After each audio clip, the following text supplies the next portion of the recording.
If I have to, But it if wasn't I have just a to meme, create stories so that the American media actually pays attention to the suffering of the American people, then that's what I'm going to do, Dana. The charismatic, electrifying, incredibly talented, and not boring at all JD Vance was on CNN, where he admitted to making up stories so that the media would cover them. All right, so I'm going to show you this clip. Don't worry, it's a quick clip because it is JD Vance, and I can't imagine anybody normal is willing to sit down and watch JD Vance speak for more than, a minute. I had to watch this full interview on 2 times speed. I'm somebody who watches this stuff all the time. I cannot stand watching him. I tend to think, like, what is even the point of talking about JD Vance at all? Because I don't think most people are even paying attention to him, because why would they? But the reason why this is important to cover is because it shows you what the right wing does. The reason why stories that are based in complete bullshit, why they are generated to begin with.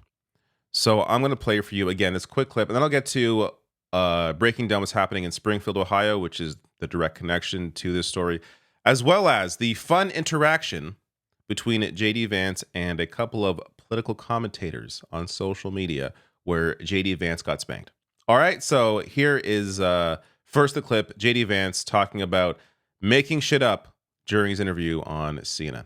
Just once and for all, you again started this in part by saying that, at which Donald Trump repeated on the debate stage, that, and he didn't say anything about the policies that you're talking about. He just said Haitians are eating dogs and cats. Can you affirmatively say now that that is a rumor that has no basis with evidence?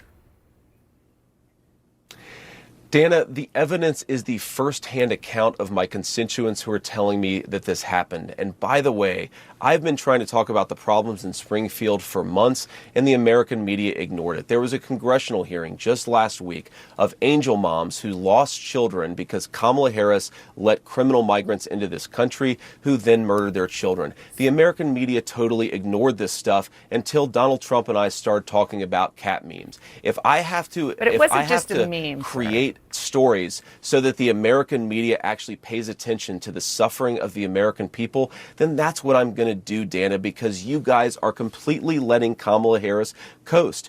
You just said that this is a story that you created. So the eating dogs and cats thing is not accurate. Dana, it comes from firsthand accounts from my constituents. I say that we're creating a story, meaning we're creating the American media focusing on it. The American media is focusing on it because they are fact-checking your bullshit. He admits there, if we have to create stories, then we're going to do that. They are generating these stories to try and argue that immigration is scary, that immigrants are scary. This made-up story helps them bolster their argument. That is why they make these stories up.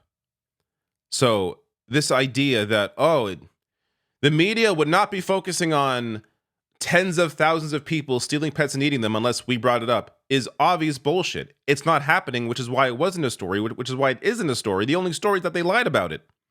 If tens of thousands of people were stealing pets from people's homes and eating them, that would be a story. You wouldn't need a president or a candidate to bring it up in a debate. That would be a story, but it's not happening. So it wasn't a story because it's not real. It's all exposed here. This is what the right wing does. Because they have no actual arguments for their obvious xenophobia and hatred towards immigrants and people that aren't white, they have to make shit up. So JD Vance talks about his constituents. My constituents are telling me his constituents are neo-Nazis. That's where this rumor comes from. It's tied to right-wing agitators, including a leader of the national neo-Nazi group Blood Tribe, who took credit on his Telegram channel and wrote that Blood Tribe had pushed Springfield into the public consciousness. There's a video of this neo-Nazi discussing this before it was picked up by JD Vance and Donald Trump. That's who their constituents are. As New York Times writes here, the majority of Haitians in Springfield and elsewhere in the U.S. are in the country illegally, having received temporary protected status from the Biden administration under a program started by George W. Bush for nationals of countries in turmoil. And the impact on Springfield has been clear since this bullshit was brought up during the debate. This is a more recent story. Springfield cancels Culture Fest, citing safety concerns due to threats. One of many examples of the impact that this lie has had. This from over the weekend. New York Times writing here, bomb threats and the FBI. Springfield disrupted by Trump's false migrants claim. So even though city authorities have refuted the story and many residents called it ridiculous, the furor created by Mr. Trump during Tuesday night's presidential debate has put Springfield in the crosshairs of the nation's political wars. For the past 2 days, bomb threats have proliferated, closing City Hall, schools, and motor vehicles office. FBI agents have also descended onto the city over this. The unexpected and unwanted attention generated by Trump's false stories led to real-life confusion and anxiety for some residents. Schools have been evacuated, children sheltered at home, and parents forced to make other plans during the workday. The impact has been obvious.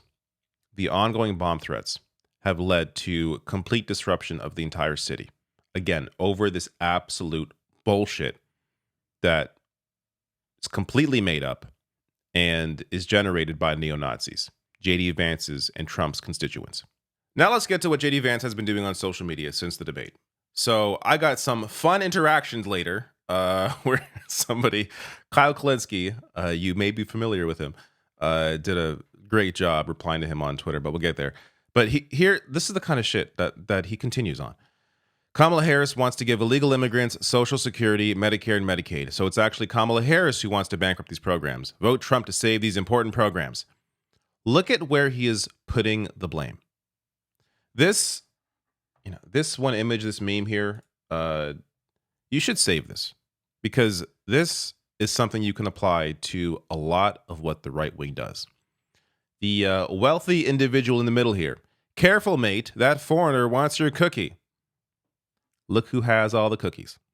This is what JD Vance, Trump, and others do. They attempt to put the blame on people who have less than you, who are fleeing much worse conditions than you're in, as opposed to looking at the actual problem. Because the whole point here is to distract you. This is a lot of what the right-wing media does as well. They focus on making up culture war issues. They make up issues around trans rights. They make that a culture war issue as opposed to it just being a normal human rights issue. They make up culture war issues around, Mr. Potato Head, and now he's non-binary Potato Head, like shit like that. This is what they focus on as a way to distract you from actual problems. So the problem here is it isn't just those at the top. It is a system that produces very few at the top hoarding all the wealth. Capitalism and the way it operates currently is a major piece of this. This is the issue, not people that have less than you do. So an example of some of the impact that this bullshit has had on real people's lives. Jean Prosper, a Haitian who lives in Springfield with his teenage son Keith, said that he had been shaken by the attacks on Haitians. Quote, "I'm not feeling good," he said. "I saw that information in social media networks and it's not real," referring to Haitians stealing neighbors' pets for consumption. Mr. Prosper said he fled Haiti in 2019 after gangs extorted him and threatened to kill him. He has applied for asylum and has received authorization to work. Currently, he assembles car parts at a company outside Springfield. Quote, "I hope we can find a solution between Haitian people and American people in Springfield," he said. By all accounts, by all reports that I'm reading, the vast majority of people that live there, people that work there, they have no problem at all with the Haitian population. Again, JD Vance talking about his constituents. Who is he talking about? He is talking about racists. That's who he is referring to, because the actual impact has been positive. So Ms. Mills, who lives in the working class area of Springfield, referred to as the South Side, said she had many Haitian neighbors. They had helped spruce up the neighborhood because they were renting homes that had been boarded up or dilapidated. Quote, "There are tons of houses that had boards over windows or big old red X signs. There are Haitians moving in and they are fixing them." So again, there is no negative impact on the community.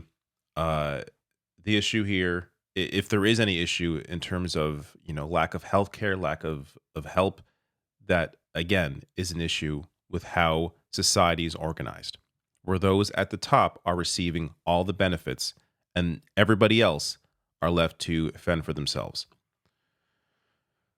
Zed Jelani here, tweeting out Springfield was declining for years until they saw an increase in jobs and growth driven by people moving in. That means more wealth, healthier budgets, etc. There are no upsides to immigration in your view. What about Usha? Speaking of JD Vance's wife, what about Usha's parents? Should they have stayed in India? JD Vance replying saying, dude, I've always liked you, so maybe this should be a longer conversation, but come on, quote, are there no upsides to immigration? Is a radically different question from should we drop 20,000 people from a radically different culture in a small Ohio town in a matter of a few years? As Zedjelani pointed out, it already had a positive impact on the economy there. Again, look at where JD Vance is putting the blame, while avoiding the fact that he is propped up by billionaires. Peter Thiel is the reason why JD Vance is the vice presidential pick for Donald Trump. Peter Thiel, a tech billionaire. Crystal Ball, here's where we get to some of the fun stuff. Crystal Ball quote tweeting JD Vance here saying, when you insist on spreading neo-Nazi fueled smears about immigrants leading to bomb threats, it kind of closes the space for this intellectual discussion about pluses and minuses of immigration that you're now retreating to. JD Vance replying, saying, Crystal Ball, I really hate neoliberalism. I'm a populist. Also, Crystal Ball, anyone who doesn't think 20,000 cheap laborers should be dropped on a small Ohio town is a neo-Nazi. Again, he's avoiding the actual issue here. Crystal Ball replying, saying, did your billionaire handler, again, Crystal Ball here getting to the actual heart of the issue, did your billionaire handler approve this tweet, or did you come up with it all on your own? And Kyle Kalinske with the ultimate mic drop here. Mr. I'm a populist JD Vance dodged a question on raising the minimum wage, didn't support the PRO Act, and skipped a vote on extending the child tax credit while virtue signaling like he supports it. You're an effing fraud. Before I move on to the last paragraph here, this perfectly exposes how phony JD Vance is. If he actually cared about working class people, he would be supporting raising the minimum wage. He would be supporting the PRO Act, which gave more power to labor unions.